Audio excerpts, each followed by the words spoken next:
सुप्रभात।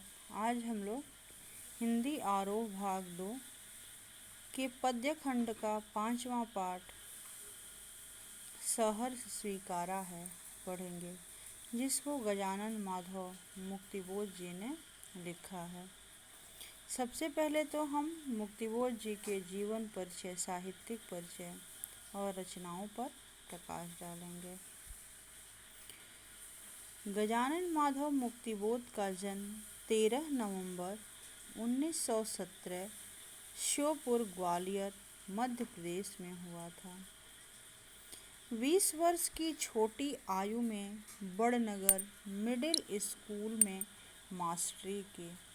उसके बाद कोलकाता, शुजालपुर, उज्जैन, इंदौर, मुंबई, जबलपुर, बेंगलोर, बनारस, राजनांदगांव आदि स्थानों पर मास्टरी और पत्रकारिता का कार्य किया। जब छायावाद और स्वच्छंदतावादी कविता के बाद नई कविता का प्रादुर्भाव हुआ, तब कवि मुक्तिबोध उसके अग्रणी कवियों में से एक थे। मराठी संरचना से प्रभावित लंबे वाक्यों ने मुक्तिबोध की कविताओं को जन सामान्य के लिए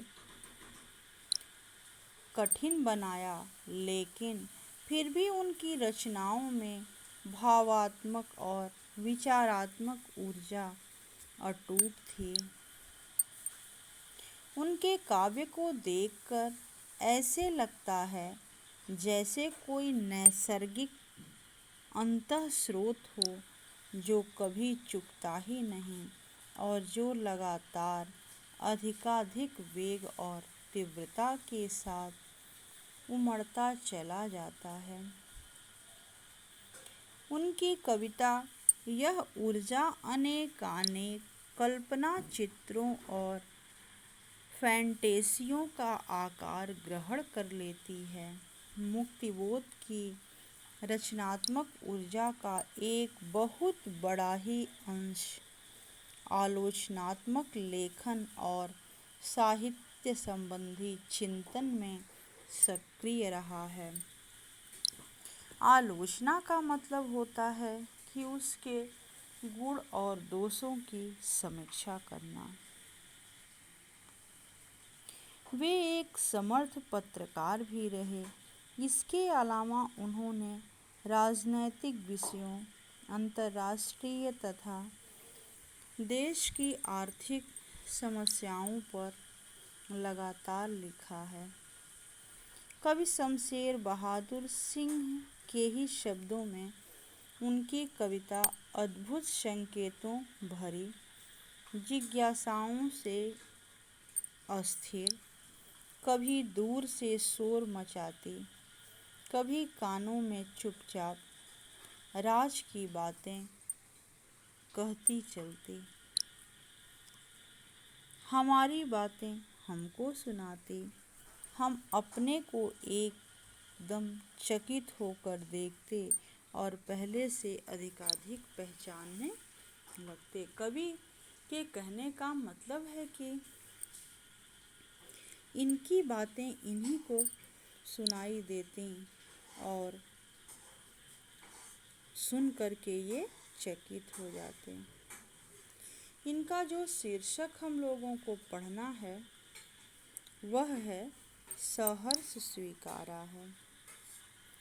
जिंदगी में जो कुछ है, जो भी है, सहर्ष स्वीकारा है, इसलिए कि जो कुछ भी मेरा है वह तुम्हें प्यारा है। गर्वीली गरीबी ये गंभीर अनुभव सब, यह विचार वैभव सब, दृढ़ता यह भीतर की सरिता, वह अभिनय सब मौलिक है मौलिक, इसलिए कि पल पल में जो कुछ भी जागृत है, अपलक है, संवेदन सब तुम्हारा है। कवि के कहने का तात्पर्य यह है कि जो कुछ भी